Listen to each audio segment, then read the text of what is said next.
حکیم جاوید اقبال ہربل اس چینل کی طرف سے آپ کی خدمت میں حاضر ہے۔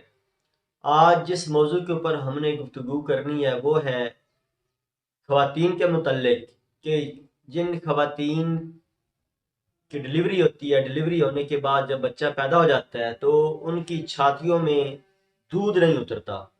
اس دودھ کے حوالے سے آج کی ہماری ویڈیو کہ کون سا ایسا نسخہ استعمال کیا جائے، کون سا ایسا طریقہ کار اختیار کیا جائے کہ جو خاتون جس کی ڈلیوری ہوئی ہے، بچہ پیدا ہوا ہے، تو اس کا دودھ آسانی کے ساتھ اتر ہے اور بچہ اس کا جو ہے وہ مکمل فیڈ کر سکے۔ تو سب سے پہلے درود پاک پڑھ لیتے ہیں۔ اللہم صلی علی محمد عبدک و رسولک و صلی علی جمیع المؤمنین والمؤمنات والمسلمین والمسلمات۔ تو اس میں ہوتا کیا ہے کہ جب یہ دودھ اس خاتون کا اترتا نہیں ہے جس کی ڈلیوری ہو چکی ہوتی ہے، تو بچہ جو ہے وہ بہت ڈسٹرب رہتا ہے، بچہ بھوکا رہتا ہے، اور بچے کی وجہ سے لازمی بات ہے ماں بھی پریشان ہوتی ہے، ماں بھی جو ہے وہ افسردہ رہتی ہے کہ میرا بچہ بھوک کی وجہ سے پریشان ہے۔ تو اس کے اسباب کیا ہوتے ہیں کہ دوران ڈلیوری بعض دفعہ خون بہت زیادہ مقدار میں ضائع ہوتا ہے، جس کی وجہ سے یہ مسئلہ بن جاتا ہے۔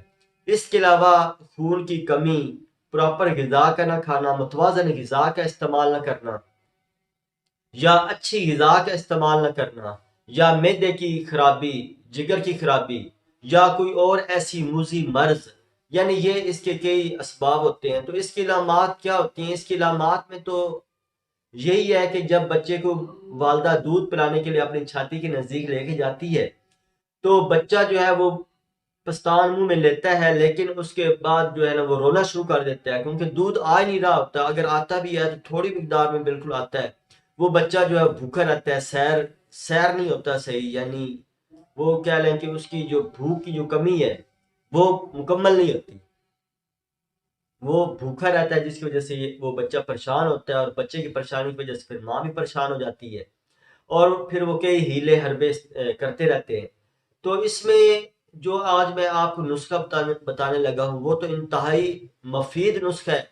اس کے علاوہ آپ نے اپنی غذا کے اوپر بھی مکمل توجہ دینی ہے کہ غذا میں آپ نے کون کون سی ایسی چیزیں استعمال کرنی ہیں جن کی وجہ سے جو ہے خون کی زیادہ پیداوار ہو، خون زیادہ مقدار میں پیدا ہو، اور خون کی جب زیادہ مقدار میں پیدا ہوگا تو لازمی بات ہے جو ہے چھاتیوں کے اندر دودھ بھی بڑھنا شروع ہو جائے گا۔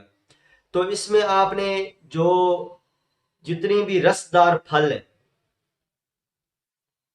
ان کا آپ نے زیادہ استعمال کرنا ہے۔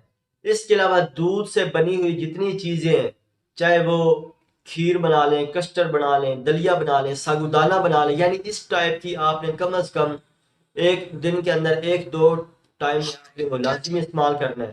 ان کے استعمال کی وجہ سے انشاءاللہ جو ہے وہ دودھ کی مقدار انشاءاللہ بڑھ جائے گی۔ تو نسخہ نوٹ فرما لیں، نسخے کے اندر آپ نے کیا چیزیں استعمال کرنی ہے تاکہ یہ دودھ کی مقدار بڑھ جائے۔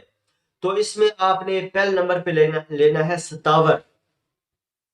یہ ایک چھوٹی چھوٹی اتنی سی گوندار ٹائپ لکڑیاں سی ہوتی ہیں، یہ ستاور آپ نے لینی ہے، اور ساتھ آپ نے سفید زیرہ لینا ہے۔ یہ دونوں آپ نے برابر وزن میں لے کے ستاور اور سفید زیرہ ان دونوں کو اچھی طرح گرائنڈ کر کے آپ نے رکھ لینا ہے، اور 1.5 پاؤ آپ نے دودھ لے کے 1 چمچ آپ نے اس کے اندر بھر، یعنی ایک چاول کھانے والا جو چمچ ہے یہ آپ نے 1 چمچ بھر کے اس کے اندر ڈالنا ہے، اور اس کو اچھی طرح ابالنا ہے۔ جب 2-3 ابال آ جائیں، ابال آنے کے بعد یہ اس خاتون کو نیم گرم آپ نے پلا دینا ہے۔ تو یہ دن میں آپ نے 2 سے 3 مرتبہ یہ آپ نے پاؤ 1.5 پاؤ دودھ جو ہے وہ یعنی سفید زیرہ اور ستاور والا اس میں یہ ابال کے آپ نے اس خاتون کو پلانا ہے۔ انشاءاللہ یہ چند دنوں کے استعمال سے انشاءاللہ دودھ کی مقدار بڑھ جائے گی، اور انشاءاللہ جو بچہ جو ہے وہ انشاءاللہ بھوکا نہیں رہے گا بلکہ وہ سیر ہو کے دودھ پیے گا۔ اللہ تعالیٰ میرا اور آپ کا حامی و ناصر ہو۔ السلام علیکم ورحمۃ اللہ وبرکاتہ۔